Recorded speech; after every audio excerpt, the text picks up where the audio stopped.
Welcome back to the Black Table here on the Black Star Network.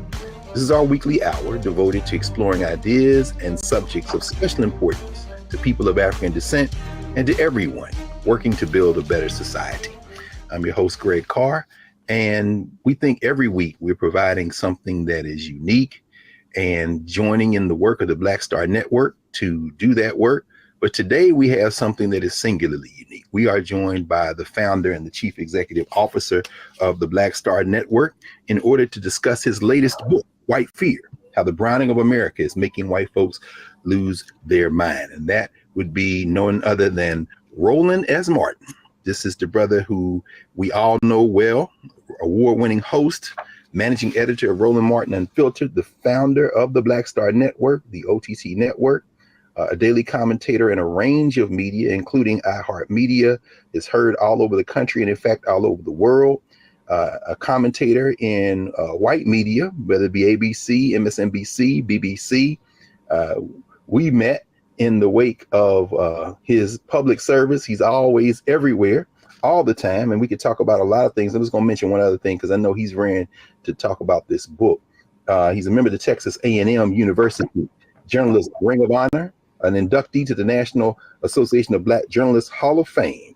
And in 2022, he was nominated and became a fellow of the Society of Professional Journalists. I should also mention that he is a professor, has been a scholar in residence at Fisk University, soon to be joined by Talladega University, has spoken at a number of HBCUs, including many commencements. And of course, he is a member of Alpha Phi Alpha, the oldest and the coldest. Welcome to your network and to Brother Roland Martin. How are you, brother? I'm all good, all good. Glad to be here. Let's get it. We are happy, no question. And I know that was a long introduction, but I tell you what, man, this book, White Fear, in a very succinct way, you have captured so much of what is going on today, and you put it all in historical context. I believe, as you always said, it was Maya Angelou that said that you are a natural teacher.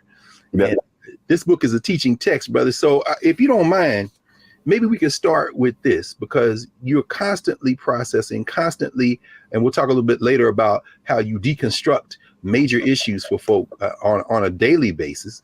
What was your process in writing this book?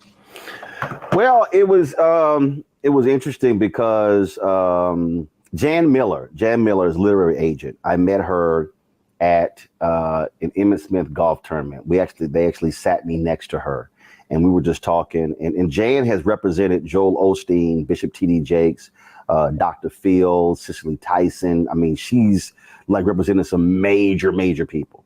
And so we're just sitting at the table and we're talking. And she asked me, like 2 or 3 ideas. And she's like, oh, my God, I love all of those. She says, I want to represent you. And I was like, I'd already published 5 books myself. So I didn't necessarily feel as if I needed a literary agent. I didn't care about the publishing world. I didn't care about their validation. I didn't need them to say yes or no to we're going to publish this, because I could do it my damn self. And I was like, all right, cool. And so for like 3 years, Jan kept going, Roland, when are you going to get me something? And I told her, I was so busy. I was just too many things that were going on. And I'm like, I need somebody who can just do this for me. And I can't. There's some people who can sit down and over 3 or 6 months just block out this time and just focus on this. But I have way too many other things that are going on. No question. And I was at the NAACP convention in 2018 in San Antonio. And I met a sister who's a publicist who said, there's a woman I know who is a ghostwriter. I was like, are you serious? She's like, yeah. She said, I'll connect y'all. I immediately hit her up, Leah Lakins. And I said, Jan, all right, we ready. And it was just, and the thesis of the book I've been talking about. I've been writing it in columns. I've been talking about it on television. I've been talking about it on radio, but the book process was different. And so I called Leah. I said, Leah, listen, I do not have time to literally sit down and write this. So what I'm going to do is I will do a complete brain dump. And so we probably had 10, 15 conversations where I would just talk. And so I actually, and I give, and what people don't understand is I speak all around the country, all around the world. I don't write speeches. I've only written 2 speeches in my life. I never read from them. I was like, well, that was a waste of my damn time. Can I ask you, just because that is a revelation, I'm sure, to many people who are watching right now. I think about the great jazz musicians and how they didn't compose every note. They will lay out the charts, and then every night they say, Sonny Rollins, you go see him 5 nights in a row, it's going to be 5 different concerts. Yes. When you hear you speak, it is well organized, it's laid out, you have the theses, the punctuation points, but you're saying that is, where does that come from then if you're not writing it down, Ro? There's no, like, okay, when I say I don't write it down, there is no outline. Mm-hmm. Oh, you don't even have a chart in your mind. No. There are no notes. There's literally none of that. If this was rap, it's completely freestyle. There literally is no, there's none of that. And so what I do. I suspect that Leah Lakins did a substantial amount of work, but this book is in your voice and it is organized in the logic that you speak. So I don't know how much work she had to do. Right. That's how it was done. So literally, that's why it was funny when I had to do the Audible version. People said, "Oh my God, I love listening to the Audible version because I'm hearing you." And I was like, "Yeah," because I read it like I speak, which is how she put it together. And so for me, it was literally, here's the thought, and I would just unfold it. And then she would ask a question and I would unroll it. And then she would ask a question and I would just talk. And sometimes I would just talk for 10, 15, 20 minutes. And again, what people don't understand, I've done our 90-minute lectures and it's no notes. It's no reference points. It's none of that. You will rarely ever see me like pull my phone out. And if I read something and I'm quoting it, it's because I literally just saw it. Like when I spoke to the NAACP in Spokane, Washington, I was reading the book that you gave me on W.B. Du Bois, his speeches, and I began my speech with his quote in the Hampton Idea speech. Actually, before that, talking about speaking truth. So doing the book is the same way I speak. What I do is I literally walk into the room and I feel the room. I allow it is all spiritual. I discern. And so I walk into the room and I feel I can literally feel the room. I can literally feel what the tension, the drama is, and what this audience needs to hear. Mm-hmm. And so when I speak, I mean, there have been moments where I settled on what I was going to say. And let me say, when I settle on what I was going to say, I don't settle on 3 points. I literally come up, this is probably because of my newspaper background. I come up with the headline and then I speak. So the title of my speech drives what I do. And that's what happens. Let me ask you about that as well. And by the way, and that's why this book the same way. So like the title was like point blank, white fear. White fear, no question. And then the subtitle. So I have been talking about this for 13 years. And when I say that me and John Avlon were at CNN in 2009, that's when this book title, I said, John, we are living in the beginning stages of white minority resistance. Yes. I said, and it's white fear. And so that's what drove it. So that's why it was no stretch to figure out what to call this. It was like, boom, here it is. And then when January 6th happened, because like every time, here's what was crazy. They kept pushing it back. And I kept saying, listen, y'all, white people are going to keep losing their minds.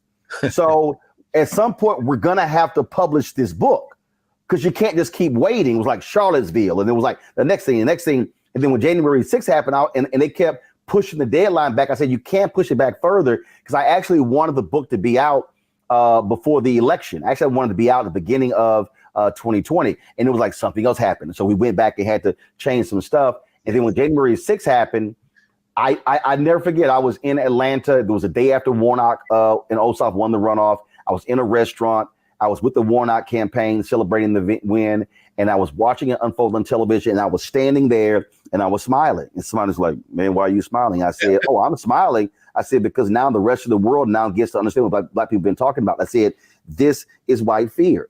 And so that's why that image is from January 6th. Yes. And the image you see right here is a white man with his arms outstretched like he's Jesus. And what he's saying, his head back, he's saying, all of this is ours. Is ours. No question. So all of that. So, and again, because I'm an old newspaper guy. So for me, the image and the headline and the subhead, they all have to flow together. So when you see it, you know exactly what I'm talking about. Well, and maybe we can pick this up after the first break, but I do want to ask you now, maybe you can get a minute or two on this.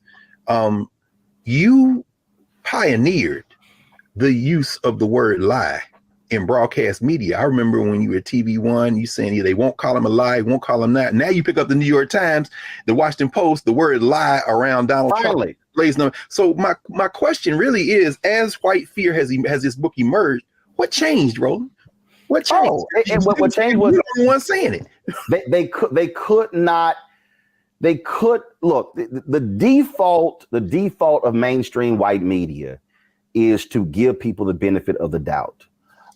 It's to speak in these non-human, we don't want to, we don't want to, shade it. We don't want to take sides. No.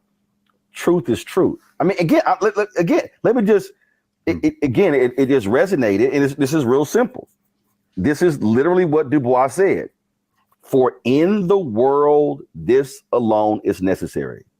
That if a man speak and act, he speak and act the truth and not a lie. Yes, sir. Yes. That's from the Hampton Ideas speech, 1906. Yes, sir. That's succinct. And so the problem is mainstream white media does not want to apply real life. If I came home at 2 a.m., my daddy, son, where you been? Right.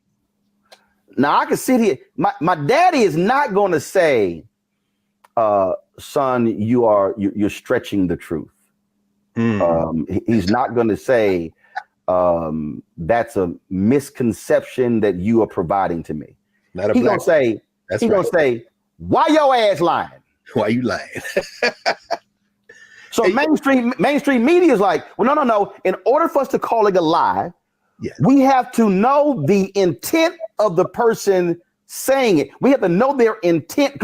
No, if I came home at 2 a.m., my intent is to lie so I don't get my ass whooped. Yes. So daddy know the intent because I'm trying to come up with something to explain why I rolled in at 2 a.m. when I was supposed to be home by midnight. So you call a thing a thing. You call a lie a lie. Yes, sir. Well, we're going to pick up with that right after the break. We are here with the founder and the CEO of the Black Star Network, Roland Martin, who just quoted his father, Reginald Martin Sr., who I know is watching this as we speak. We will come back on the other side of the break here at the Black Table. Back in a moment.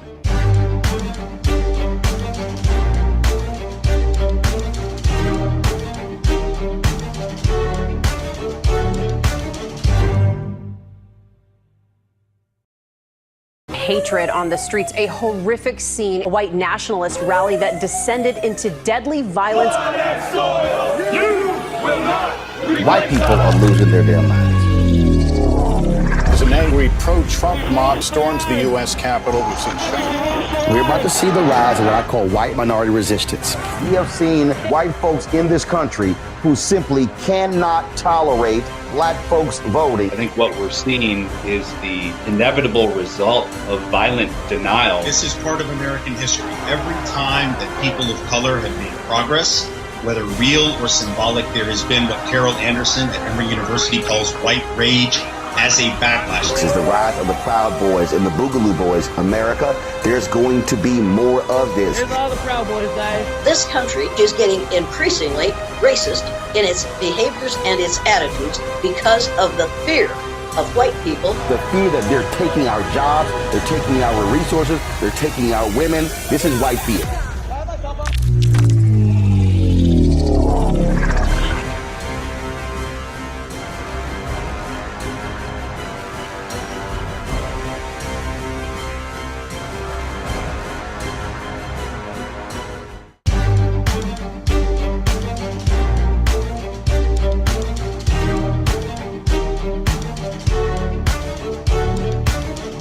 Welcome back to the Black Table here on the Black Star Network. We're joined by the founder and CEO of the Black Star Network, Roland Martin, author of White Fear. And when we left, Roland, you were quoting your father saying you don't call a lie a lie, and you were quoting our frat brother W.E.B. Du Bois. And you know, it occurred to me as you were talking, and I hadn't made this connection, that like Du Bois, in the education of Black people, speeches before historically Black colleges, White Fear is really driven by a voice that you have been honing and crafting now for decades. And in that Hampton Idea speech that he gave in 1906, he talks about the great fear. So here we are a century and almost 2 decades later, and you're talking about the great fear. What is White Fear, Ro? It's real simple. And that is, this has been theirs from the beginning. From the start. That scene, I love it. Every time I play it, I get in trouble because YouTube, they block it.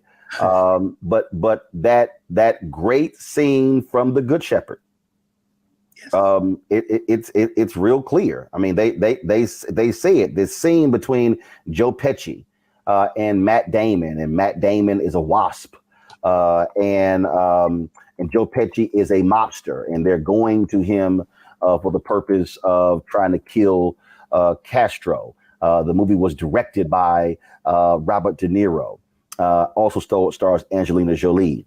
And Joe Pesci's characters, he said, let me ask you something. He said, we Italians got our family. The Irish got this. He said, the Catholics got this. He said, now we got the mean. He said, even the N-words, they've got their music. What do you people have? And without even looking up, Matt Damon says, we have the United States of America. The rest of you are just visiting. So White Fear is, this is ours. We ain't giving this up. So now all of a sudden, we are becoming the America, the melting pot. We are becoming that nation. See, and so the fear is, wait a minute, hold up. Y'all are now trying to redefine what it means to be an American? Yes, because to be an American has been white, Anglo-Saxon, Protestant. Yes. Now all of a sudden, they now have to now factor in, because now we are elected to office. We now are CEOs. We now are owners. We now have opinions. We now are not fully subjugated to their control. So we now are in advertising. We're now in media. We now are writing columns. We now are show hosts. So they no longer get to control the narrative. Mm-hmm. And so the fear is that of redefining what it means to be American. The fear is, hold up, we got to share power. We got to share money. We got to share. Whoa. King talks about that in Where Do We Go From Here, Chaos or Community? Yes. Where he literally says white America is not prepared for it. They simply are wholly unprepared and wholly uneducated in dealing with this. And so I lay out in every point in history when we've had Black success, it's followed by white backlash, because the fear is they're taking our jobs. They're taking our resources. They're taking what is ours. They're taking our land. They're taking our women. They're taking our culture. And that's the natural every single time something happens. And so it's in the data. It's in the polling data. It's in the research. And so this thing started when I said this poll that was taken, the question was asked, are you optimistic about the future of America for your children? Every group said, a majority said yes, except white Americans. September 2016, the question was asked, are you optimistic about the future of America economically for the next 10 years? Black people, lowest wealth, highest optimism. That's an oxymoron. Latinos, second lowest wealth, second highest optimism. White people, by far largest wealth, lowest optimism. And so you then have to now go the second, the third, the fourth, and fifth layer to go, hold up. Why is that? Because at every step of the way, they have been conditioned that if we now are getting something, Black, Latino, Asian, Native American, that means they are losing what they haven't had to confront, which is now the issue. Yes. It's now population decline. The white death rate is higher in about 15 states than white birth rate. So y'all we losing. No, y'all dying. That's right. Well, and you're not repopulating. Well, that's what I want to ask you about, Roland. It's very interesting. I mean, 4 sections, elegantly framed, very direct. 4 sections, 3 chapters, section 1, 3 chapters, section 2, 2 chapters each, sections 3 and 4. Data-driven, history-driven, metaphor-driven. And as we know, we've heard you talk about that metaphor from the Good Shepherd, and that's in chapter 6, I believe. One of your favorite metaphors in section 2. But the way you frame it, and you talk about data, you open the book talking about this 2018 Pew data, and you frame this whole context. You use a number, 2043. That's it. And would help us understand the significance of that date for you. I never forget 30 years ago, I'm 24 years old, the story comes out. America is going to be a nation, majority people of color, in 60, 70 years. People are like, oh man, please, that's so far away. I'm not going to be here. Then guess what? 1990 comes, and then 2000, and 2010. And then you have immigration, and then you have legal immigration. And then you have white folks stop having babies, and black birth stabilize, and Latinos having babies, and all of a sudden numbers, and all of a sudden it's like, oh, it's not going to be 2060. It's not going to be 2055. It's not going to be 20. And number kept dropping. And all of a sudden it becomes, it's going to be 2043. So then people kind of like, wait a minute, I might still be here. and now all of a sudden you now begin to see it. You now begin to see the change. You now begin to see people popping up in places. Oh, we're now getting black CEOs and Latino CEOs, and white men start freaking out because we start seeing white women assuming leadership positions, and all of a sudden, like, okay, oh my goodness, what's going on? And then, that was the point when you had 20 members of Congressional Black Caucus, and then it became 30, then it became 40, then it became 50. Now it's 58. The Congressional Black Caucus is the largest caucus in the Democratic caucus. So now it's like, well, hold up. And then all of a sudden, November 2008. Yes. Which you really focus on in chapter 1. Help us with that, because you in the first 2 sections, you open section 1, chapter 1 with Obama. Then you turn to Trump in section 2 and whiteness as a kind of currency, that class issue you raised.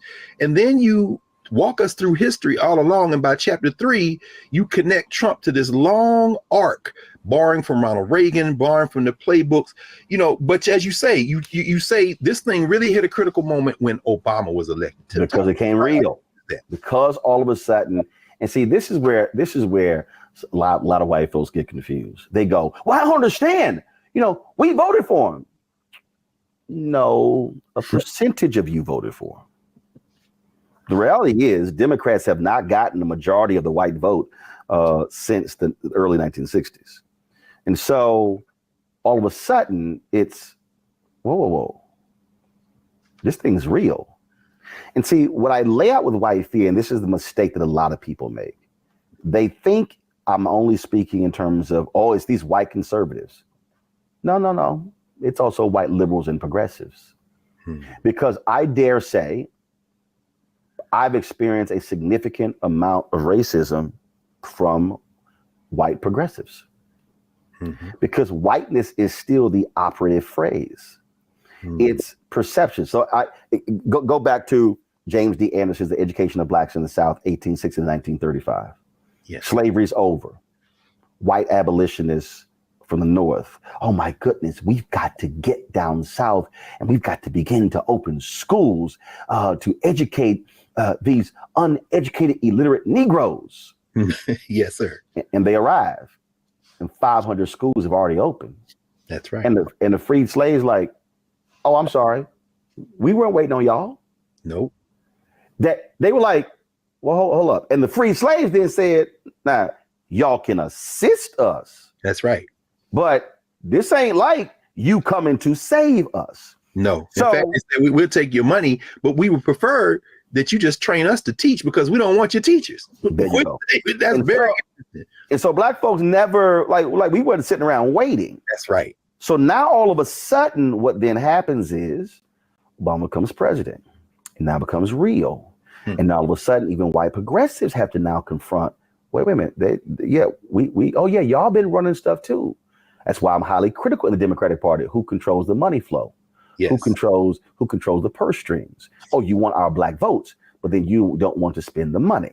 And one of my criticisms of President Obama is that he did nothing about that. And he allowed that system to actually even get worse because what he did was, because he was black, he did not need the political infrastructure, the sophisticated political infrastructure that's put in place by Reverend Jesse Jackson Sr., Ron Brown, late Dr. Ron Walters, Harold Ickes, and others. And so because he didn't need it, he decimated it, not realizing that he was hurting black candidates during his presidency and after him, because that system that was created, that led to him being able to run, he actually participated in its demise. Yes. And now we're trying to rebuild that. That's a whole separate book. But the thing is, so now when you start talking about white fear, it's, yes, we now have a seat at the table. And so now it then becomes, again, as King talks about, it didn't cost America much to allow us to go to parks, to swim in swimming pools, to stay in hotels. He said, the question is, now are you prepared to write that much larger check? And that's the history of whiteness in America, with black success followed by white backlash. It's always like, all right, we give y'all some stuff. We passing laws. That's about it, though. We ain't doing nothing else. And we're like that scene from Malcolm X. No, like the scene when the cop says, all right, you came and got what you wanted. Now it's time to go. Right. No, I'm not satisfied. That's right. And so that's where we are. And so now what they're having to confront is, wait a minute. Y'all want more? Yes. But why are you asking for more? Because we didn't get enough. Well, what? And it's like, but is that enough? So 5 or 6 years into Reconstruction, look, we passed the 13th, 14th, 15th. We really tired of all. We're really tired. Enough is enough. Oh, so 243 years of slavery that you fixed in 5 years. And then it's like, enough is enough. And that is the recurring theme in history of a lot of white folks is, we've done enough. What, can y'all just drop it? Can y'all just move on? Do you have, like, what are you protesting? Why do you keep look, we gave you that law. Well, no, that law only deals with this. And so now we are now confronted with, we're saying, no. I'm not satisfied. And now the backlash is, but you're now taking, you're taking from me. And what about my children? Your children now have to compete. Because before you could just make the phone call and your kids got the job. Now you got to compete against that well-educated sister and that well-educated brother and that well-educated Latina and a well-educated Asian. Now it's like, well, hold up, wait a minute, hold up now, because we had to ourselves, and before all we had to do was compete against these poor white folks. And now it's like, what are y'all doing? Yes, you now are going to have to compete. And then now we are state controllers, and now we are requiring diversity standards if you want to participate in private equity. And now we are city treasurers, and because now, why did I mention those two? That's money. Yes, sir. Because if you understand America, if you ain't having a money conversation, yes, sir, you're not having an American conversation. And white fear, the basis of white fear is about money.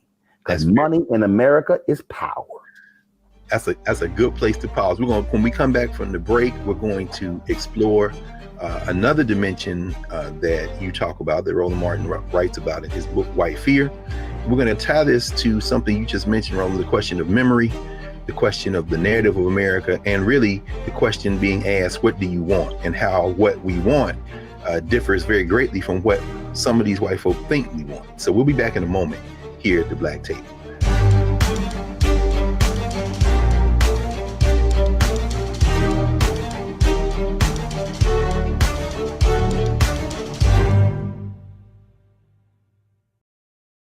When you talk about blackness and what happens in black culture, we're about covering these things that matter to us, speaking to our issues and concerns. This is a genuine people-powered movement. There's a lot of stuff that we're not getting. You get it, and you spread the word. We wish to plead our own cause.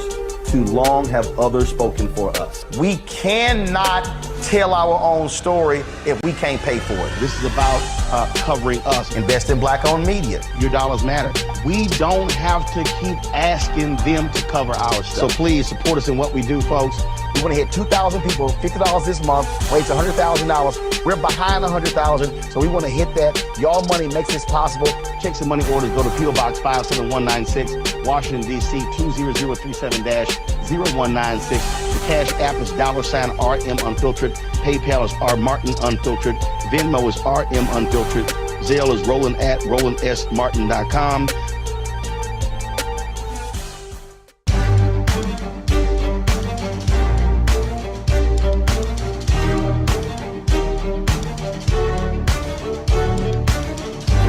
Welcome back to the Black Table here on the Black Star Network. Remember to support the Black Star Network. Download the app, subscribe to all of the social media platforms and all of the streaming platforms for this over-the-top network. And we are joined today by the founder of the Black Star Network and CEO, Roland Martin, and we're discussing his book, White Fear.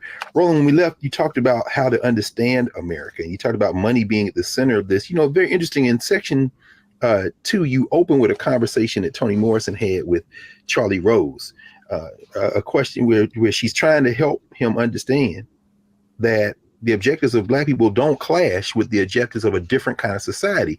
And when you talked about white folk having their privileges taken away, it reminds me in section 4, chapter 9, you recount a conversation with George W. Bush around this question of privilege. I'm wondering if you might help us understand not only what some of the white elites are afraid of losing, but also, and this specifically relates to chapter 5, when you talk about history, symbolism, critical race theory, is this also a war for how we even think about America? Because absolutely. Excluded. Please go right ahead. Absolutely. I'll take the second part first, and that is, again, it goes to the redefining of what does it mean to be an American. What does it actually mean to be an American? What does that phrase even mean? I'm an American. What does that mean? What is the basis of that? In his book, I Never Had It Made, Jackie Robinson talks about why he stopped doing the Pledge of Allegiance and saluting the flag and standing for the Star Spangled Banner, because he's like, I know what I endured. I know what you're thinking. And he said, if even one African-American doesn't have it made, then I never had it made. And so what Jackie is talking about is the Black collective. What Jackie is saying is, don't talk about how Jackie Robinson has prospered. But if too many of my brothers and sisters are still being downtrodden, impacted by redlining and racism, then I never had it made. White folks want us to believe that, well, Oprah is a billionaire. Michael Jordan is a billionaire. Look at Tiger Woods. Look at Beyonce. Look at Jay-Z. Look at Chris Rock. And so they go through this. But Chris Rock in his comedy special says, he said, I live in a neighborhood and the only two Black people in my neighborhood are me and Mary J. Blige, and we're the only two entertainers. So what he's saying is, how did all of these other white folks become rich and they're not even entertainers? They're dentists. How they're doctors. How do they, how could y'all afford? Oh, because you're operating economically at a whole different level. And so for us, the only pathway is entertainment or sports. Yeah. And so when you start breaking that down, you start understanding how then we're then viewed. Now what we're saying is, no, we want to be like y'all.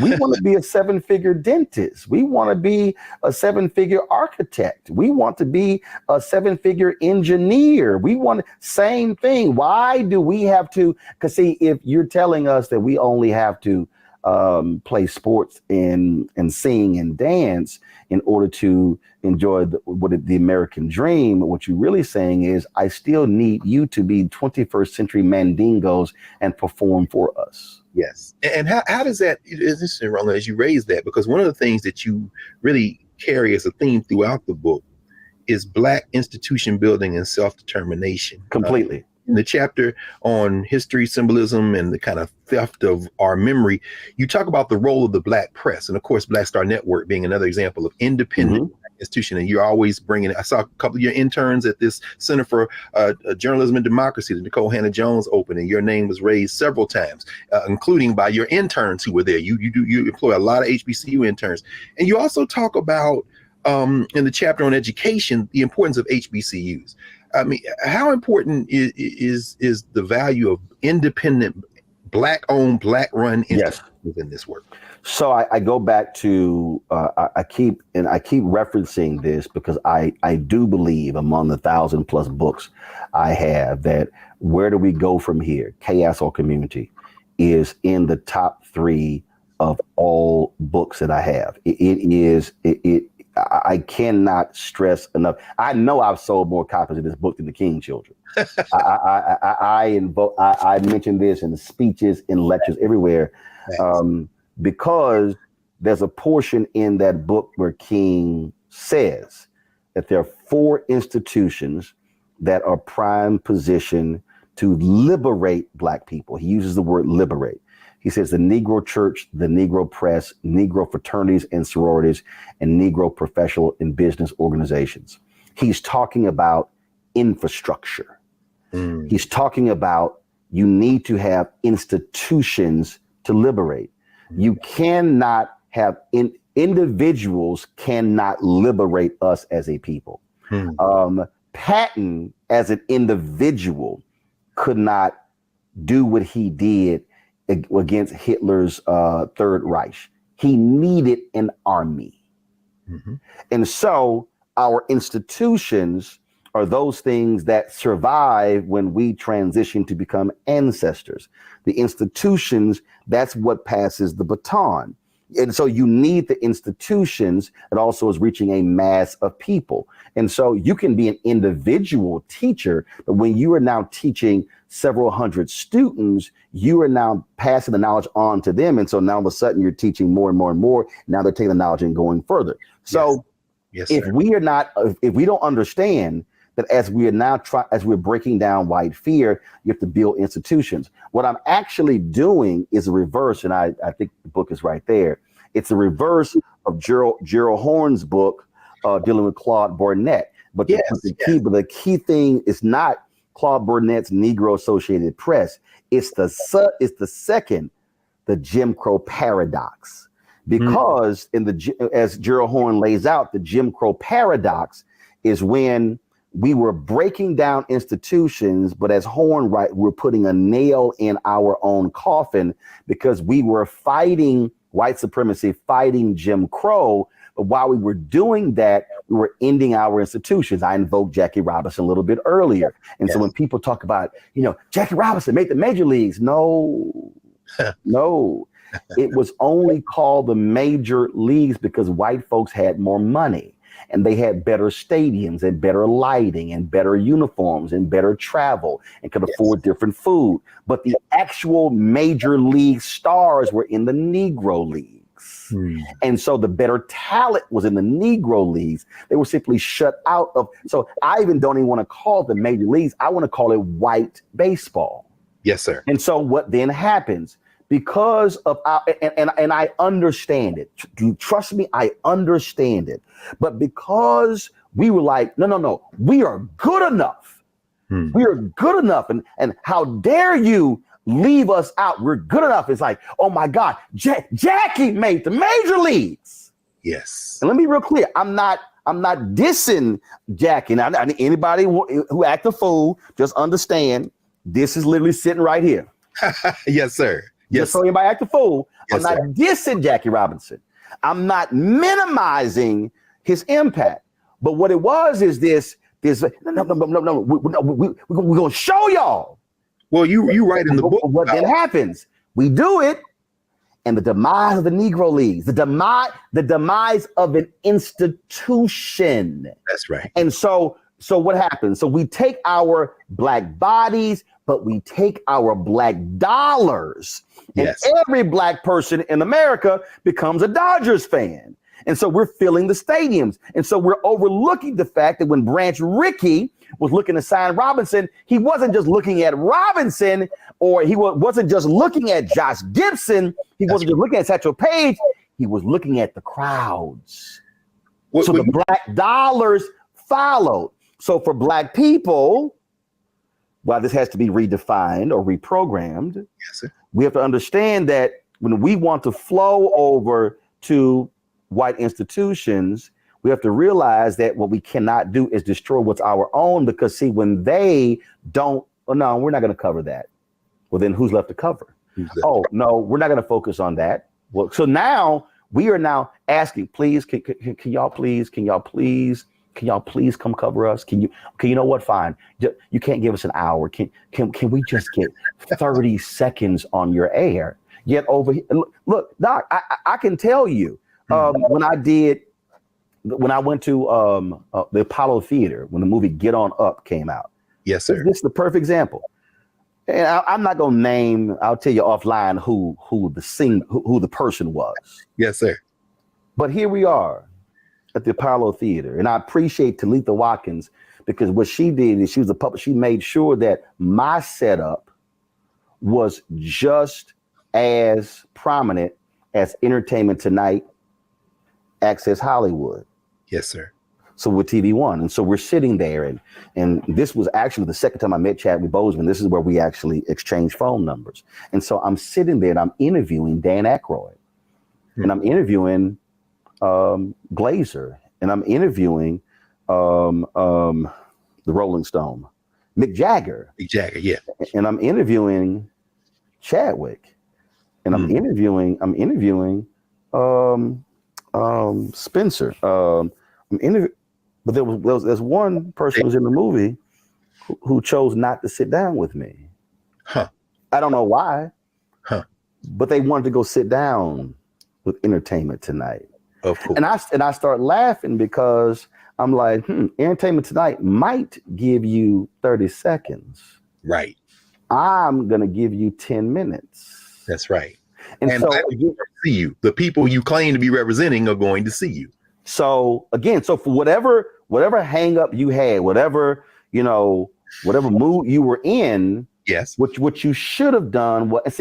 I need people listening to understand the only reason we even talk about Emmett Till, because Mamie, go see that movie, folk. Yes, Mamie said, "You come with me." It was a Black photographer. Yes, sir. I need Black people to understand. Yes, sir. We see that image, that iconic image of Bernice King on the lap of Coretta Scott King at MLK's funeral. But people don't talk about how that happened. They don't understand. Oh my goodness. Monetta Sleep became the first African American to win a Pulitzer Prize for photography. What they don't understand is that the white media employed Jim Crow practices at the funeral. And they said, oh, the press pool, oh, hell no, it's whites only.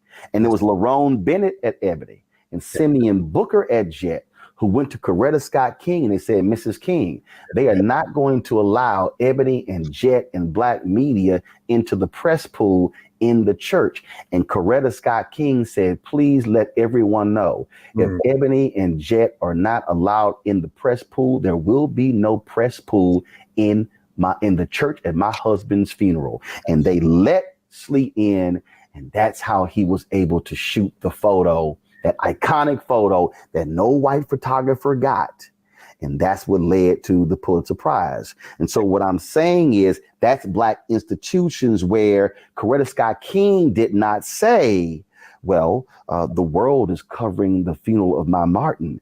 And so the Associated Press and UPI and the New York Times and Newsweek and Time and the BBC, they are the majors.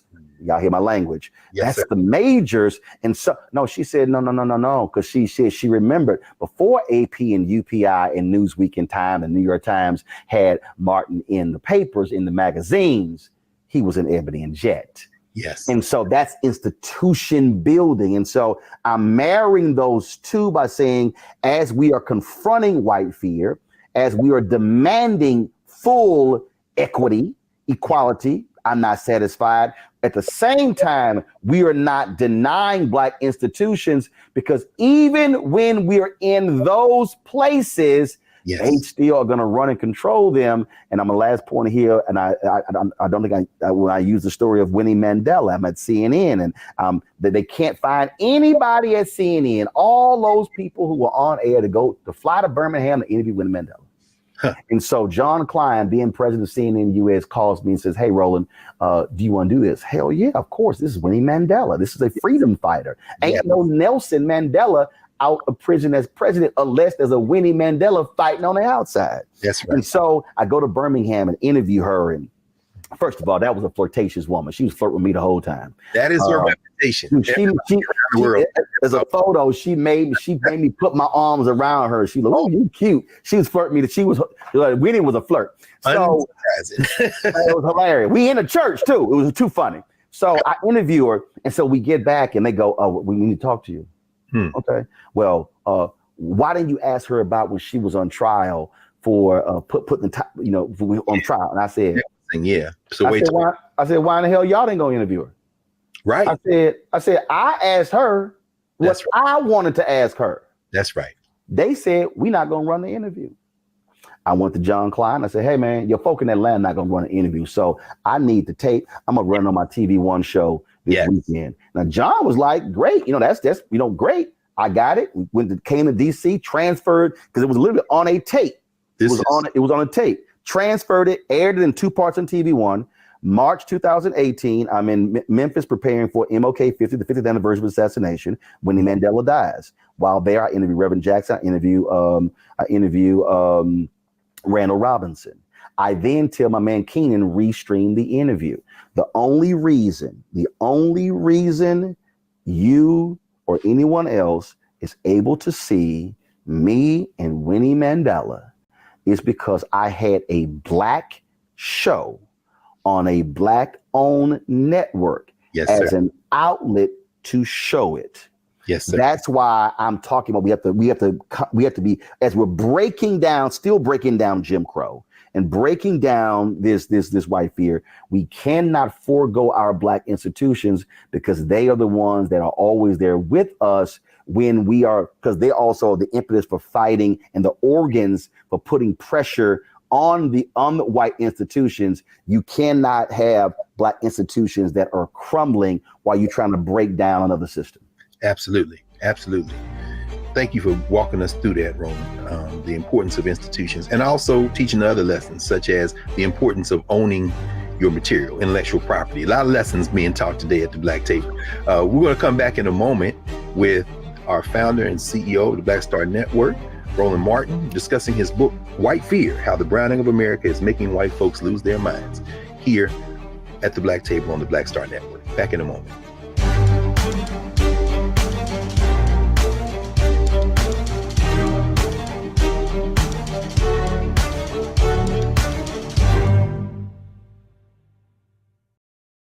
Hatred on the streets, a horrific scene, a white nationalist rally that descended into deadly violence.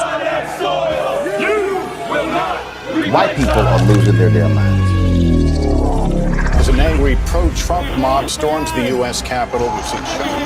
We're about to see the rise of what I call white minority resistance. We have seen white folks in this country who simply cannot tolerate Black folks voting. I think what we're seeing is the inevitable result of violent denial. This is part of American history. Every time that people of color have made progress, whether real or symbolic, there has been what Carol Anderson at Emory University calls white rage as a backlash. This is the rise of the Proud Boys and the Boogaloo Boys. America, there's going to be more of this. Here's all the Proud Boys, guys. This country is getting increasingly racist in its behaviors and its attitudes because of the fear of white people. The fear that they're taking our jobs, they're taking our resources, they're taking our women. This is white fear.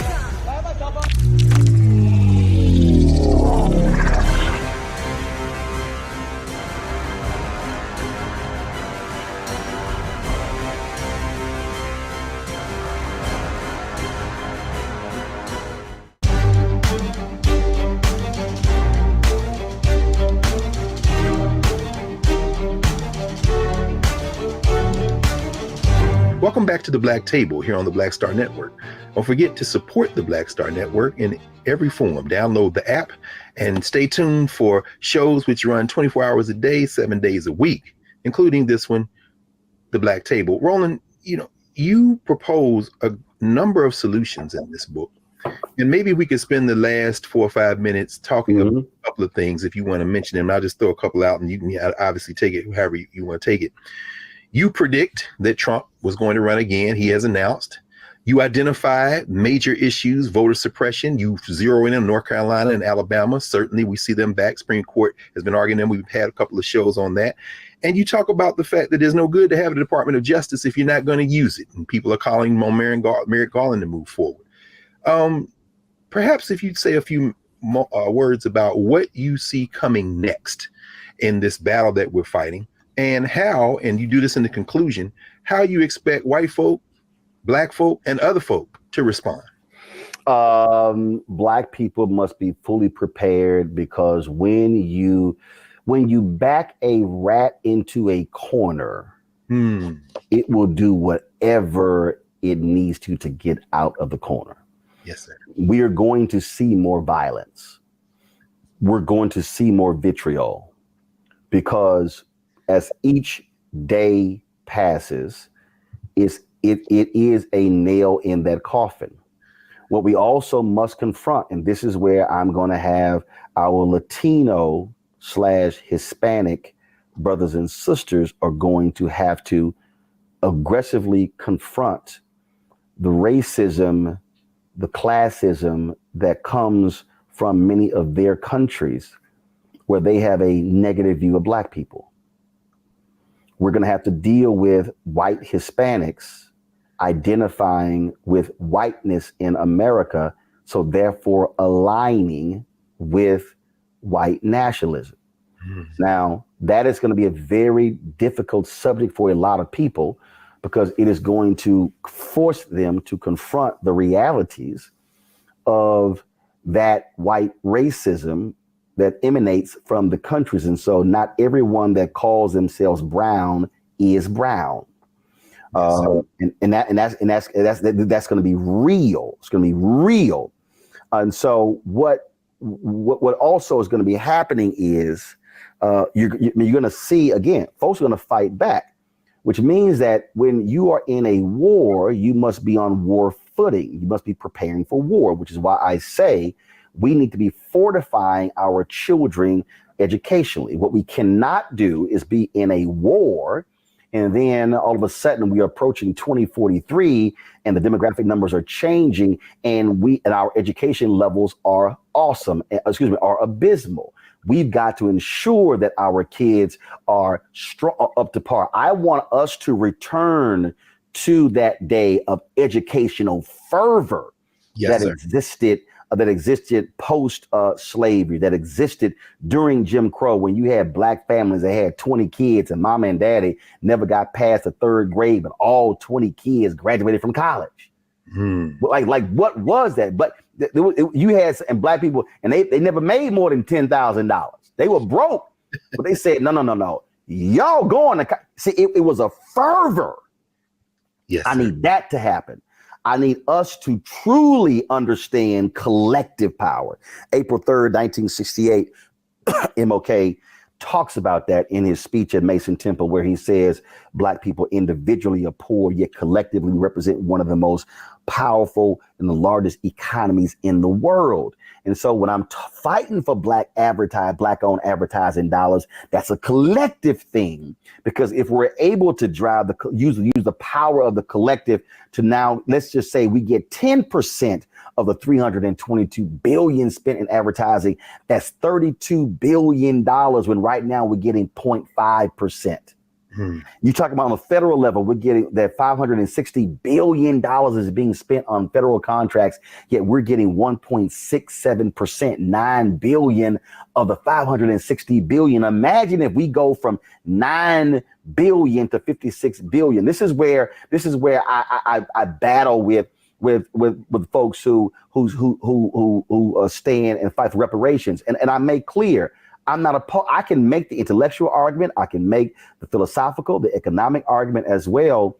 But what I'm also looking at is who's fighting for the existing money versus the hypothetical money. Yes, sir. See, so I'm like, yo, fight, you do what you do.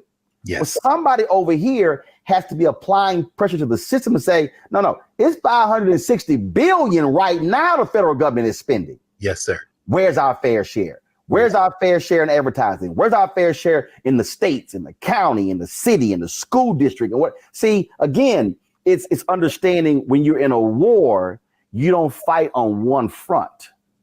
You got multiple fronts happening in a war, and everybody forgets. I'm gonna go back to Patton. Patton wasn't the only 3-star general who became a 4-star.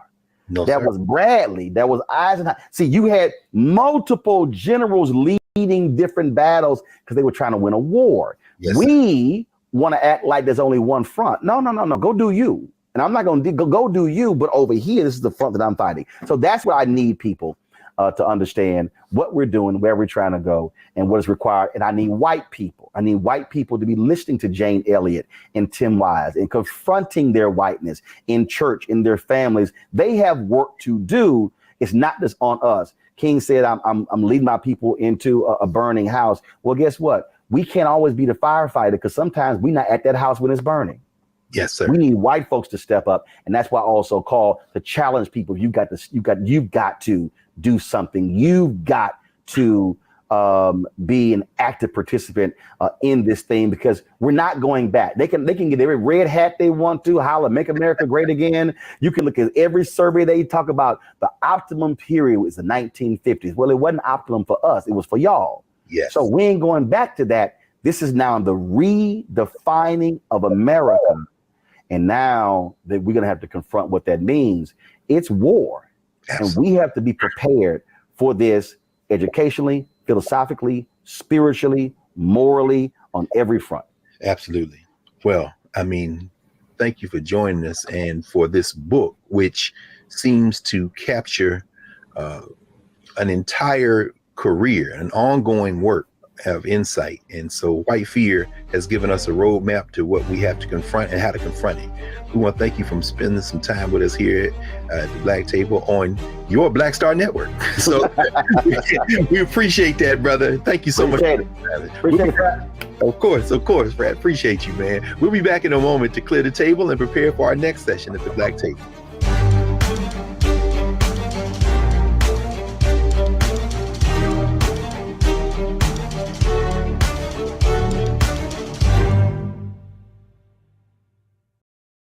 It's about us. Everybody out together. We are in sunny South Dallas. The election is coming up.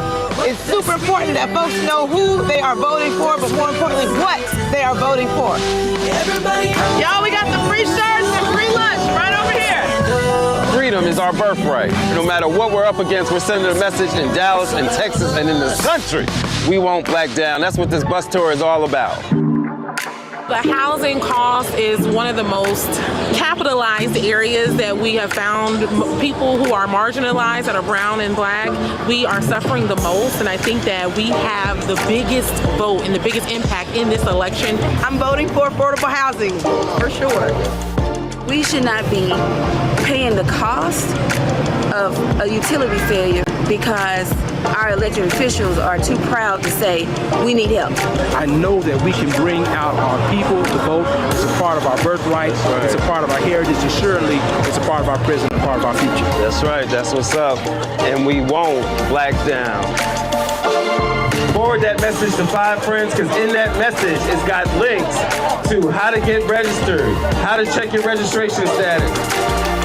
Like I said, 2:30 we'll start rendezvousing right here on this street. I am voting to let our voice be heard in the rural communities that, hey, we are people too. There are things that we need. Free shirts, free food, and lots of power. We are in Longview, Texas, where Black Voters Matter, 365. Whatever type of oppression a white supremacist throws our way, we will not black down. We are in relentless pursuit of liberation of our people. Freedom is liberation for black bodies and black communities to make economic change through political power. Freedom is choice. We won't black down. We won't black down. We won't black down, y'all. We won't black down. We won't black down. We won't black down.